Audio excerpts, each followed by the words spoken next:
Good morning to all of you. आज हम लोग अपने ट्रिक्स वाले सेशन में करने जा रहे हैं ट्रिग्नोमेट्री का नेक्स्ट चैप्टर, जिसके ऊपर मैं आपको 2 से 3 क्वेश्चंस एज ए ट्रिक बताऊंगा कि किस तरह से आप इन क्वेश्चंस को विथ ट्रिक बहुत इजीली कर सकते हो। तो आज का हमारा चैप्टर है प्रॉपर्टीज ऑफ ट्रायंगल। तो प्रॉपर्टीज ऑफ ट्रायंगल चैप्टर में आज जो मैं क्वेश्चन पहला वाला लेने जा रहा हूं, ये आपके पेपर में कई बार आया हुआ है। क्वेश्चन क्या है कि एक ट्रायंगल के 3 साइड्स आपको दिए गए, आप उसको साइड्स को ले लो, छोटा a b c। तो ये साइड्स आपके हैं x square plus x plus 1, दूसरा साइड है 2x प्लस 1 और तीसरा साइड है एक्स स्क्वायर माइनस 1। क्वेश्चन क्या है कि what is the value of the greatest angle of this triangle. आपको इस ट्रायंगल में जो सबसे बड़ा एंगल है उसकी वैल्यू बतानी है। अब ऐसे क्वेश्चन में आप क्या करने वाले हो, ट्रिक लगाओ। x को यहाँ पे आप देखो, एक कंसेप्ट होता है कि जो साइड सबसे बड़ा है उसी के ऑपोजिट में जो एंगल होगा ट्रायंगल में, वही सबसे बड़ा एंगल होगा। तो अगर यहाँ पे आप देख सकते हो, अगर आप तीनों को ध्यान से देखो तो आपको ये फीलिंग आ रही होगी कि यही सबसे बड़ा साइड है, क्योंकि उसके अंदर 3 टर्म्स हैं। लेकिन अगर मैं इसको फाइंड आउट करने जाऊंगा तो इसके ऑपोजिट जो एंगल होगा वो एंगल ए होगा, कॉस ए, और इसका फॉर्मूला होता है बी स्क्वायर प्लस सी स्क्वायर माइनस ए स्क्वायर अपॉन में 2bc। लेकिन अगर मैं बी और सी की वैल्यू को लेके स्क्वायर करूंगा और फिर ए की वैल्यू को भी लेके स्क्वायर करूंगा तो बहुत लेंथी हो जाएगा। तो इस क्वेश्चन को जल्दी करने के लिए आप यहाँ पे क्या करो, x को एक छोटी सी छोटी वैल्यू दे दो। अब 1 से स्टार्ट कर सकते थे, लेकिन 1 डालने पे ये साइड ही 0 हो जाएगा, तो you start with the next smaller value that is 2। जैसे ही आपने x की जगह 2 डाला तो ये हो गया 7, ये हो गया 5 और ये हो गया 3। अब आप इन वैल्यूज को यहाँ पुट कर लो, आपका आंसर आपके सामने आ जाएगा। 5 का स्क्वायर हो गया 25, 3 का स्क्वायर हो गया 9, माइनस 7 का स्क्वायर हो गया 49, और नीचे 2 इंटू बी इंटू सी मतलब 30 हो रहा है। इसको आप सॉल्व करके देख लो, माइनस 15/30 हो गया, मतलब आंसर आ गया -1/2। आपको सोचना है कि कॉस में नेगेटिव हाफ आपको 2 क्वाड्रेंट में मिल सकते हैं, 1 इज सेकंड 1 इज थर्ड, लेकिन आपको कहां पे जाना है, सेकंड में, क्योंकि ट्रायंगल में 180 डिग्री से ज्यादा तो आपका सम हो नहीं सकता, और एक एंगल आप 180 से ज्यादा तो ले ही नहीं सकते। तो सेकंड क्वाड्रेंट में ये एंगल आपको मिलेगा 180 माइनस 60, जो कि होता है 120। तो इस तरह से आप सिंपली वैल्यू लेके इस क्वेश्चन को बहुत जल्दी कर सकते हो। अब मैं बात करता हूं सेकंड ट्रिक। सेकंड ट्रिक वाले क्वेश्चंस भी आपके पेपर में कई बार पूछे जा चुके हैं, तो let me tell you what is that trick. Trick बहुत बढ़िया है।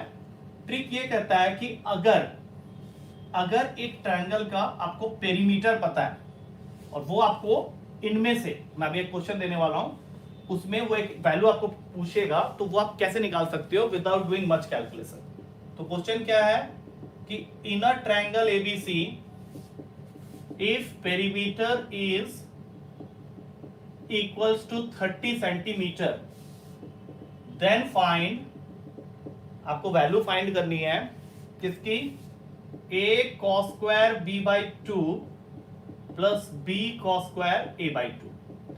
अब जिन्हें पता नहीं है तो वो क्या करते हैं कि cos b/2 और cos a/2 का फॉर्मूला होता है जो कि काफी बड़ा होता है, उसको वो यूज करके इसको सॉल्व करते हैं। But if you want to do it in just 5 second, तो आपको पता होना चाहिए कि किसी भी ट्रायंगल में जब भी वो इनमें से कुछ भी वैल्यू पूछे, अब मैंने इसमें क्या लिखा हुआ है, a cos square b/2 plus b cos square a/2, इसके अलावा अगर क्वेश्चन में दिया हो b cos square c/2 plus c cos square b/2, यहाँ पे आप साइक्लिसिटी को देख सकते हो, आपको याद हो जाएगा।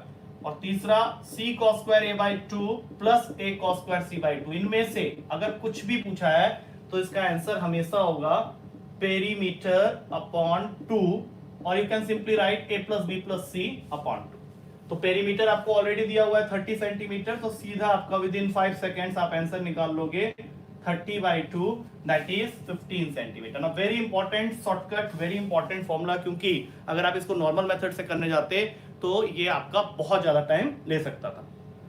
आई होप ये आपको समझ में आ गया होगा। अब बात करते हैं थर्ड ट्रिक की। थर्ड ट्रिक होता है again a very important trick, जो कि हम लोग क्वेश्चन करते समय कई बार यूज करते हैं as a end result. For example, अगर आपको किसी क्वेश्चन में ये दे दिया कि आपके ट्रायंगल के एंगल्स एपी में है और वो आपको पूछा कि what is the angle B. Suppose कर लो एक क्वेश्चन है आपके पास में, थर्ड क्वेश्चन बना लेते हैं इसको, कि in a triangle ABC if angles A B C are in AP, then find the angle BC. If angles A, B, C are in AP, then find the angle BD. अब जिन्हें पता नहीं है तो वो क्या करते हैं कि A B C then find angle B. तो आप इसको कैसे कर सकते हो, आप सोचो, सिंपली सोचो कि अगर कोई भी तीन वैल्यूज एपी में होती है तो हम लोग क्या लिखते हैं यूजुअली, जैसे मान लो ए बी सी तीन वैल्यूज है, अगर एपी में है तो we usually write it as 2b equals to a plus C. अब मेरे क्वेश्चन में क्या है कि मेरे एंगल्स जो है वो एपी में है, तो अगर एंगल्स एपी में है, A B C angles AP में है, तो इसका मतलब हो गया कि twice of angle B must be equals to angle A plus angle C. और मुझे क्या पता है कि तीनों एंगल्स का जो सम होता है that is always equals to 180 degree. अब जैसे ही मुझे ये बात पता चली तो मैं क्या करूंगा, मुझे तो बी निकालना है, एंगल बी फाइंड आउट करना है, तो ए प्लस सी को रिप्लेस कर दो 2b से, तो ये बन गया 2b plus B is equals to 180। तो यहां से आ गया 3b इक्वल्स टू 180, तो b की वैल्यू नेक्स्ट स्टेप में हो जाएगी 60 डिग्री। तो इसको यूज करके हम लोग किसी भी क्वेश्चन में अप्रोच ले सकते हैं और उसको जल्दी से सॉल्व कर सकते हैं। तो अगर ये बात आपको समझ में आ जाएगी तो आपके काफी क्वेश्चन में आपको हेल्प मिल जाएगा। फॉर एग्जांपल अगर मैं इसी क्वेश्चन को थोड़ा सा एक्सटेंड कर दूं कि एंगल भी तो आपने निकाल लिया, आपको मैंने एक लाइन और लगा दी इस क्वेश्चन में कि b रेशियो c जो है वो √3 रेशियो √2 है और आपको फाइंड करना है sin c की वैल्यू। मतलब आपको उसने क्या किया कि एंगल b तो पूछा ही था, अभी उसने सेकंड पार्ट क्या बना दिया कि अगर इसी क्वेश्चन में b रेशियो c √3 रेशियो √2 है तो sin c की वैल्यू क्या होगी। तो आपने एंगल b तो निकाल लिया है। Now according to sine rule you can write b as k sin b and c as k sin c। तो इसका रेशियो आपको √3/√2 दिया हुआ है, कि आप कैंसिल कर लो, b आप ऑलरेडी निकाल चुके हो। अब यहाँ पुट करोगे तो sin 60 degree upon sin c will be equals to √3/√2। अब sin 60 की वैल्यू होती है √3/2, sin c is equals to √3/√2। इसको कैंसिल किया तो नेक्स्ट स्टेप में sin c की वैल्यू आ जाएगी 1/√2। तो अगर sin c 1/√2 आ गया तो you can get your answer, और यहां से आप ये भी बता सकते हो कि c जो है वो 45 डिग्री का है। ठीक है, now that's it for today. I hope आपको बहुत ही इंपॉर्टेंट शॉर्टकट्स मैंने जो बताया आप उसको यूज कर पाओगे आने वाले क्वेश्चंस के लिए। अब अगली क्लास